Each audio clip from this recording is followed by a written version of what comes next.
Mesdames et messieurs, bonsoir. Merci de nous choisir pour vous informer. Bienvenue à ce 20h au sommaire de cette édition.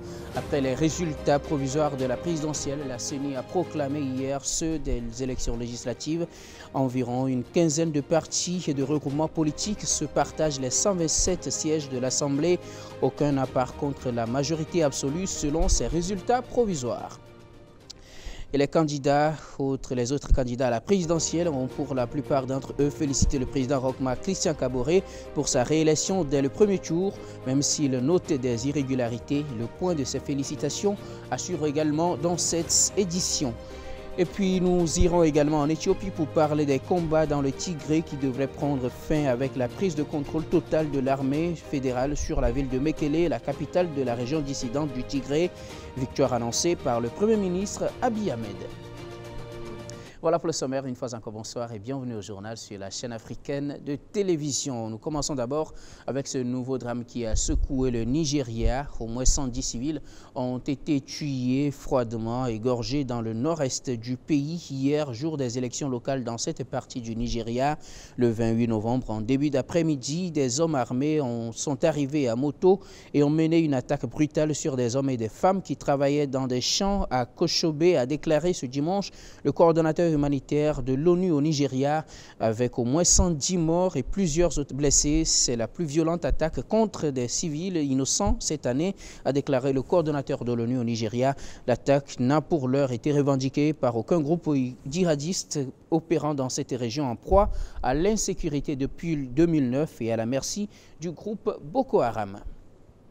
Au Burkina, la Commission électorale nationale indépendante a rendu public hier les résultats provisoires des législatives de ce 22 novembre. Le CDP obtient 20 sièges et devient le deuxième parti le plus représenté à l'Assemblée. Le MPP reste le plus grand vainqueur avec 56 sièges, mais pas suffisant pour obtenir la majorité absolue à l'Assemblée. Le point complet avec Salif Kaboré et Bassirou Sawadougou. Le Congrès pour la démocratie et le progrès est la deuxième force politique du pays. Après avoir obtenu plus de 15% à la présidentielle, le parti obtient 20 sièges à l'Assemblée nationale et devient le chef de file de l'opposition politique devant l'UPC de Zéphrin Diabré qui totalise 12 sièges à l'issue des législatives. Le grand vainqueur reste le mouvement du peuple pour le progrès avec 56 sièges. Les partis de la majorité ne sont pas en reste. On note une percée remarquable du NTD, le Nouveau Temps pour la démocratie, qui réalise pour l'occasion 13 sièges. L'UNUR-PS, le parti de l'œuvre de Maître Benawende Sankara, obtient 5 sièges. Et le MBF, 4 sièges. L'ADF-RDA, le RPI et le PDC obtiennent chacun 3 sièges, 2 sièges pour agir ensemble et la CNP. La CPS, G3, enlève 1 siège dans le Boulkemde avec Jean Yamégo, l'actuel président du Comité national olympique et des sports burkinabé. C'est le seul parti à avoir partagé les sièges dans le Boulkemde avec le MPP et la CPS G3 devient du coup la deuxième force politique dans la province. Un siège également pour l'APR Télégré, le PUR et le PDS Metba. Ainsi donc est présentée la nouvelle configuration de l'Assemblée nationale en attendant de connaître le nom du nouveau chef du Parlement burkinabé. La ville de Orodara est restée l'une des plus animées à l'issue de la proclamation de ces résultats législatifs. Et pour cause, l'actuel maire Hervé Konaté, qui est l'un des dissidents de l'UPC, est élu sous la bannière du MBF. Le nouvel élu pose déjà le problème du Kélédougou pour les 5 ans à venir. Abdoulaye Ouattara depuis la cité du Verger pour le reportage. Les résultats des législatives à peine publiés et Orodara est en fête, avec l'élu Hervé Konaté sous la bannière du mouvement pour le Burkina du futur MBF. Le lendemain de cette liesse, ce sont les félicitations des populations de la cité de Orodara-Sirki. Mais le député, lui, n'oublie pas les missions qui l'attendent. Vous savez que le député a 3 fonctions régaliennes: voter les lois, consentir l'impôt et contrôler l'action du gouvernement. Je l'ai toujours dit, le député, c'est celui qui est devant le peuple, c'est celui qui est au milieu du peuple et c'est celui qui est derrière le peuple. Devant le peuple, il doit conduire les aspirations du peuple. Au milieu du peuple, il doit partager les peines et les joies du peuple. Et derrière le peuple, chaque soir au coucher, il doit réfléchir et voir comment contribuer au bonheur des différentes populations. La cité du Verger regorge d'énormes potentialités, mais les difficultés ne manquent pas. Pour le nouvel élu, il faut répondre à ces questions pour le bien-être des populations du Kénédougou. Aujourd'hui, les priorités dans la province du Kénédougou sont connues. C'est une province qui regorge d'énormes potentialités. Nous avons tout pour réussir, nous avons tout pour contribuer au développement du Burkina. Malheureusement, c'est une province qui est délaissée et je pense que nous devons être le porte-voix des différentes populations. Les priorités du Kénédougou, ce sont les infrastructures routières. Vous savez, aujourd'hui, le producteur de Sindo, le producteur de Morlaba, le producteur de Banzon, le producteur de Kanya veut écouler sa production, mais malheureusement, nous sommes confrontés à des problèmes d'infrastructures routières. Le deuxième problème au niveau de la province du Kénédougou, c'est les retenues d'eau. Après la saison hivernale, les gens se tournent les pouces parce qu'il n'y a pas d'autres activités. En attendant de trouver des solutions, le tout nouveau député du MBF a ses idées pour les fils du Kénédougou. Je pense qu'il faut développer le système de concurrence et des avantages concurrentiels.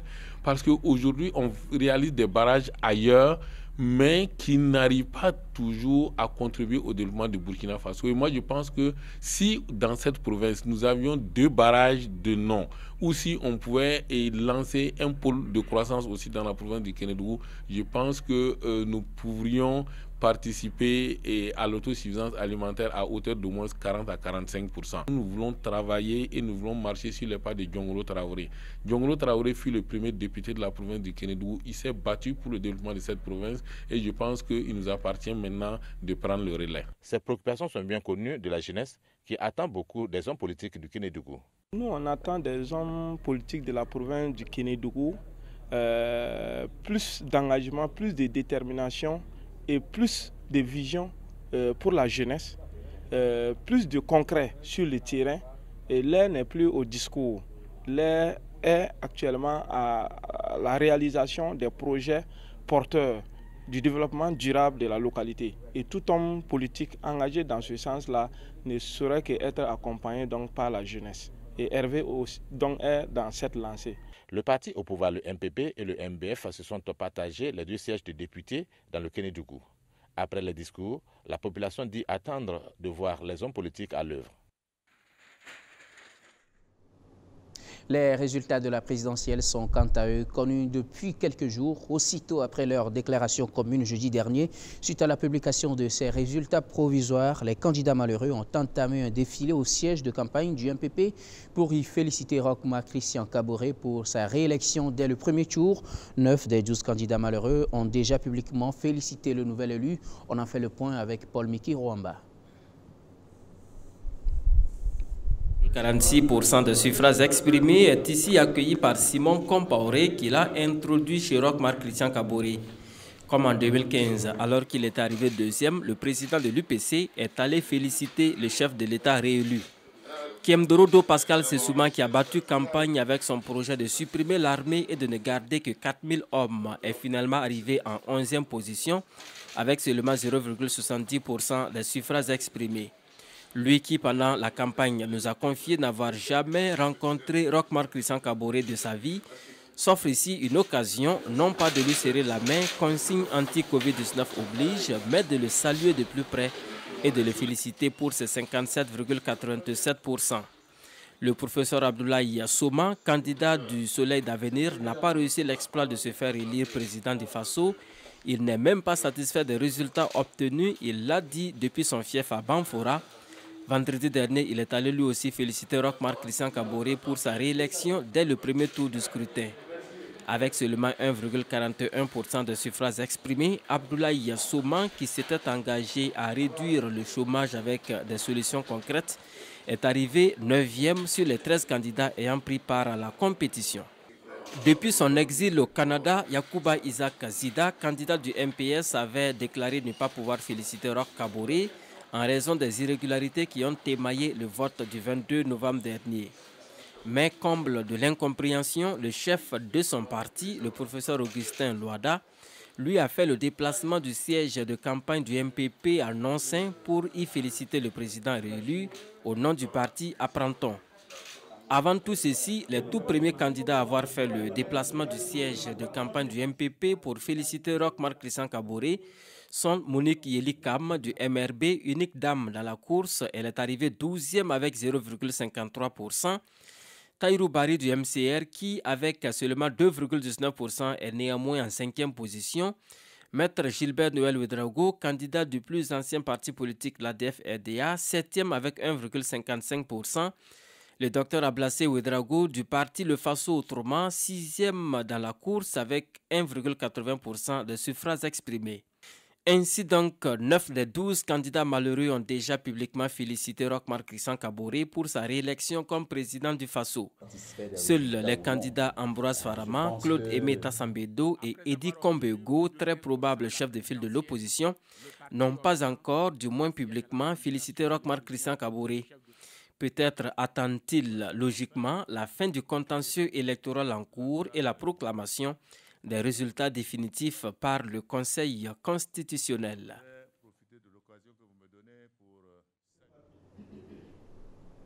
En Éthiopie, le gouvernement a annoncé contrôler désormais la région dissidente du Tigré, dont sa capitale Mekele. L'assaut lancé samedi sur la capitale tigréenne a connu une victoire des forces fédérales selon le gouvernement éthiopien. Abiy Ahmed a d'ailleurs publié sur son compte Twitter que l'armée avait pris Mekele et mené à bien et terminé les opérations militaires dans la région du Tigré. Le Premier ministre, prix Nobel de la paix et devenu chef de guerre, a également assuré samedi dans un communiqué que l'armée avait pris le contrôle de l'administration régionale et menait l'opération avec la précision et le soin nécessaire pour s'assurer que les civils ne soient pas ciblés. Nous avons maintenant devant nous la tâche critique de reconstruire ce qui a été détruit, de réparer ce qui a été endommagé, de faire revenir ceux qui ont fui avec comme principale priorité le retour à la normale pour le peuple de la région du Tigré, a également écrit Abiy Ahmed.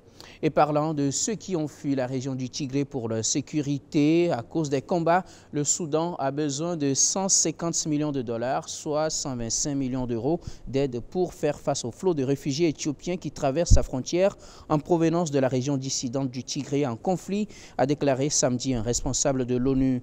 Depuis le début du conflit au Tigré, le Soudan a accueilli plus de 43 000 réfugiés éthiopiens fuyant les combats intenses dans cette région pauvre.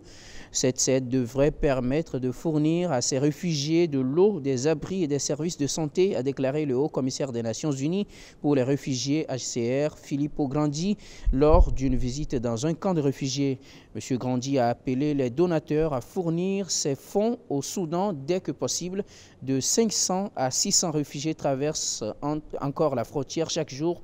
Le Soudan cherche à leur fournir de l'aide alors qu'il lutte contre sa propre crise économique. Toujours dans l'actualité hors du Burkina, en Centrafrique, l'imam Oumar Kobin Layama est décédé ce samedi à Bangui. Oumar Kobin Layama était une figure connue pour ses efforts de médiation entre les communautés au plus fort de la crise qui déchirait la Centrafrique en 2013, après qu'une coalition de groupes armés à domination musulmane, la Seleka, a renversé le régime du président François Bozizé et plongé le pays dans la guerre civile. Président du Conseil supérieur islamique, l'imam Kobin Layama était l'un des fondateurs de la plateforme des confessions religieuses de la Centrafrique, devenue la principale médiatrice des violences dans l'État failli et qui avait reçu le prix des droits de l'homme de l'ONU en 2015. Son décès intervient à quelques semaines de l'élection présidentielle et des législatives prévues le 27 décembre prochain. Retour au Burkina et littérature pour terminer cette édition. Après avoir passé 5 ans aux éditions Palga, Thibaut Bluy, un jeune journaliste français, a écrit un essai littéraire sur son expérience professionnelle au Burkina Faso. Publié en octobre dernier, l'œuvre intitulée L'Observateur Toubabou a été dédicacée ce vendredi 27 novembre. Constantin Sieda et Mamadou Soare pour le reportage. Bonsoir tout le monde.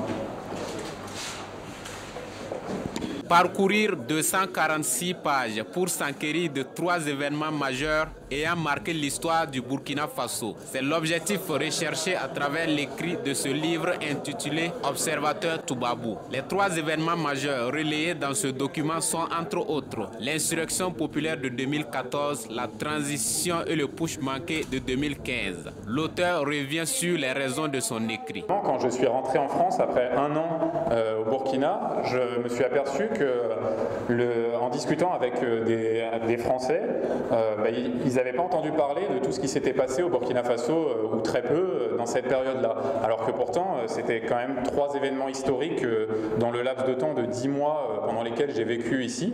Et donc, pour les citer, le coup d'État manqué du général Diendéré d'abord, puis les élections de 2015 qui ont abouti quand même à la première transition pacifique de pouvoir entre 2 civils depuis l'indépendance, et puis après le premier attentat djihadiste, et donc ces événements historiques avaient été très peu relayés en France, et ce livre n'était pas un acte prémédité, c'est simplement quand je discutais avec les gens, j'arrivais à les intéresser. En fait, quand je racontais aux gens, moi, comment j'avais couvert les événements, c'était ça qui les intéressait plus qu'un exposé assez linéaire, et donc je me suis dit, pourquoi pas le raconter de cette façon, parce que la discussion se terminait souvent en disant tu devrais écrire un livre. Outre le public français, le journaliste de l'Observateur Palga cible également les Burkinabés à travers son écrit. Au départ, expliquer à un public français, raconter à un public français, l'intéresser à ce qui s'est passé, aux événements historiques qui se sont produits au Burkina à cette période-là. Et puis aussi, je me suis dit en l'écrivant que ça pouvait aussi intéresser un public burkinabé, parce que surtout avec le recul, ces 3 événements sont quand même des événements fondateurs d'une certaine séquence d'actualité qui continue toujours aujourd'hui. Par exemple, c'était le premier attentat djihadiste. Malheureusement, le phénomène s'est répandu aujourd'hui sur une bonne partie du territoire. Et donc revenir sur la genèse, par exemple, de ce phénomène-là, ça permet de mieux comprendre aussi ce qu'il se passe aujourd'hui. L'Observateur Toubabou est disponible dans tous les kiosques à journaux des éditions Palga et dans quelques librairies de la ville de Ouagadougou au prix unitaire de 5 000 francs. Point final à cette édition. Merci de nous avoir suivis. Nous disons merci également à toutes les équipes techniques et rédactionnelles qui nous ont aidé à préparer et à présenter cette édition. Très bonne suite des programmes sur LCA.